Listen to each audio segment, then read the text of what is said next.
এই যে তৈরি হয়ে গেছে।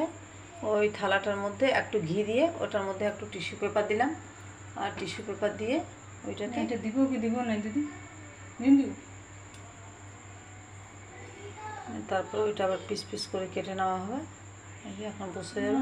দেয় না মনে হয় লাকি তো দেখতেও দিচ্ছি না ভিডিওটা। এই যে থালাটার মধ্যে একটু ঘি দিলাম, নিয়ে তারপরে সবই দেওয়া হচ্ছে। এটা বরফি হবে।